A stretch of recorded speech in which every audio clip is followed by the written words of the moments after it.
Hello and welcome to the Nike Power Quarterly Report for May 2015. Today we will be taking a look at the Seattle Sounders.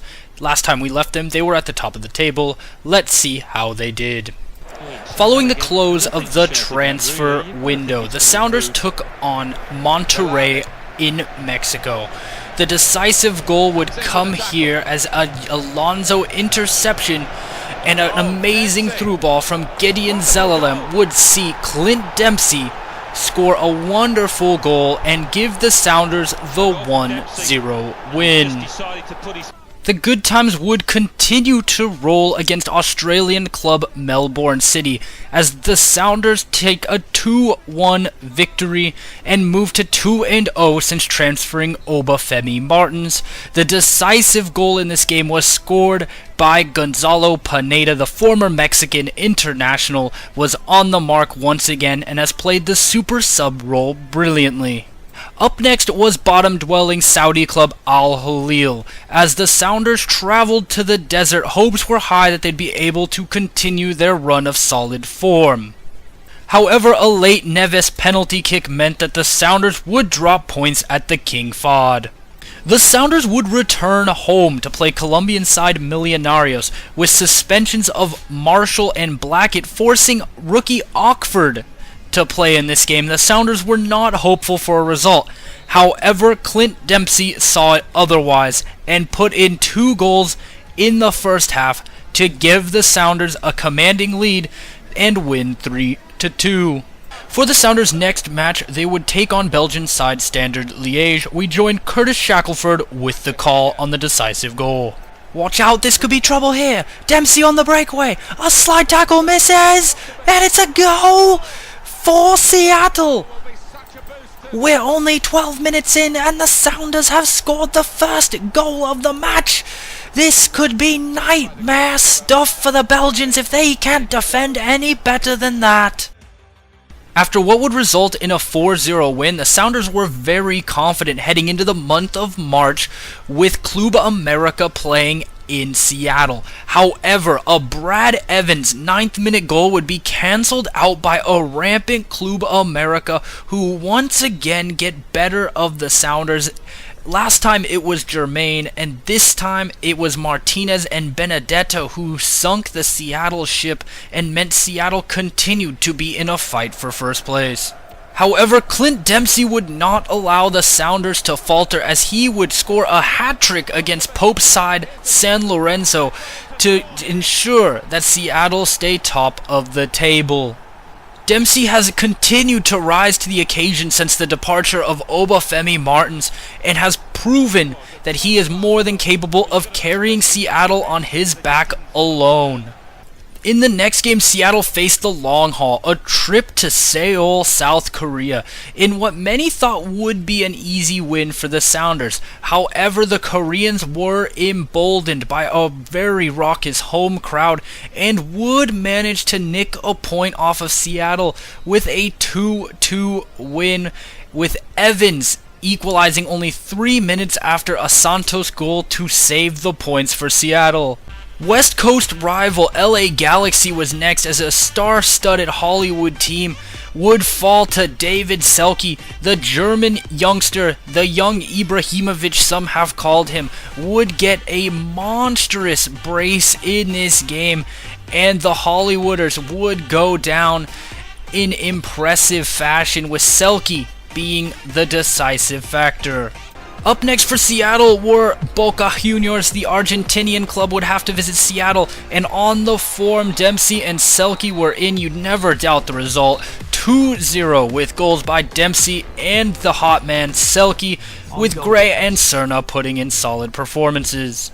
With only 4 games to go and a 5-point lead, Seattle would be forgiven for being a little bit complacent, and that would really show against Universidad de Chile, who would end Seattle's brilliant home form with a 1-1 draw. Canales' 31st minute goal would prove to be the final match action.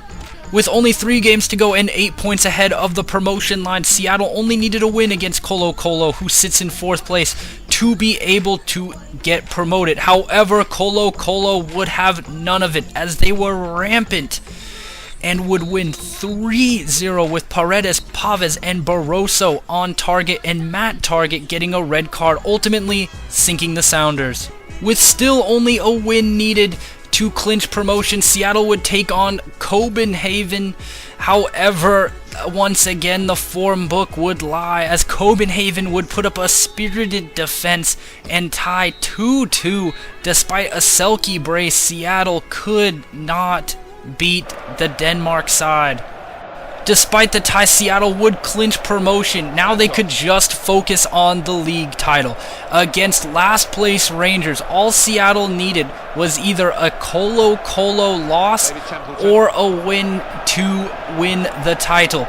But a shocking decision here would really be the discussion of the first half, as Clint Dempsey would break his arm on what appeared to be a clear red card. The ref would have none of it, and it would really come to bite Seattle right square in the rump, as a counterattack here leads to a brilliant bit of interplay by the Scottish side, and ultimately they would find a decisive ball played into Fagner, and it would be 1-0. Now Seattle really needed a result from Colo to be able to clinch the title. Would it happen? Yes, it would. Colo would fall to Copenhagen 1-0, meaning Seattle, a team many tipped for the mid-table places, would win the Football League 2 on a tiebreaker. Manager Dallas Concord deserves all the credit in the world for taking this team to the heights it reached, despite many defensive lapses. An offensive showcase was on display, and as we take a look at the league table, you can see Seattle on 86 points with a fairly porous defense would win the title. Colo and Standard Liege would get promoted as well. Although not the setup to a punchline, a Scotsman, an Australian, and an Irishman walk into a bar and they all finish last, as Shamrock Rangers and Melbourne will head the bottom of the table. All three were at the bottom all year and ultimately see themselves 6 points adrift of Göteborg. As we take a look at the top scorers in the Football League 2, it was a three-way tie for first place on 19 goals, as the rampant Germain, Dempsey, and Lazaro all tie for the top man. The Golden Boot Award, though, would go to Clint Dempsey, as he had more assists in the games he played. Pedersen and Shiplock of Rosenborg and Salzburg would share the top assist man of the year awards with 11 apiece. However, breakout star Gideon Zelalem for the Sounders, who ranked 6th in assists. What a breakout day. The youngster came from Arsenal and played amazing all season, appearing in over 40 games at the club. He proved durable and very clutch for the team. Despite being first in the table, the Sounders goalkeeper Stefan Fry would finish 7th in clean sheets. The Sounders defense and Fry were very shaky at times all year and very rarely deserved any sort of praise. It was a young back line, but you would still expect better. As we take a look at the rest of the Super League, you will notice FC Bayern wins the league by 15 points. An amazing undefeated end of the season sees them tops of the table. SC Barcelona, Real Madrid, and the only Premier League representative in the Champions League this year, Chelsea, round out the top 4. Manchester City will have to settle for the Europa League next season, and 17th place Arsenal narrowly avoid the drop to the Championship, as Sevilla, Napoli, and Tottenham Hotspurs would finish bottom of the table. They will be playing in the Championship next year.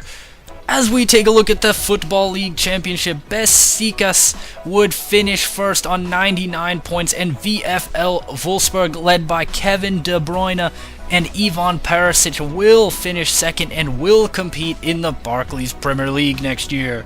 At the bottom of the table is Stoke, Aston Villa, West Brom, and Swansea. They will all be competing in Football League 1 next year. In the League 1, SL Benfica wins by 12 points over Schalke, and Ajax rounds out the promotion places there. A very impressive season from the Portuguese side, as well as the Dutch. Many counted them out amongst tougher competition, but the Dutch club would come out on top and will be playing next year in the championship. Cagliari, PAOK, Malaga, and QPR are on the way down. A very disappointing season for QPR, and Cagliari has, despite Victor Ibarbo's presence, could not get out of the relegation zone. And that concludes Nike Power's coverage of the Super League. For TSS, I am Don Johnson. Good night.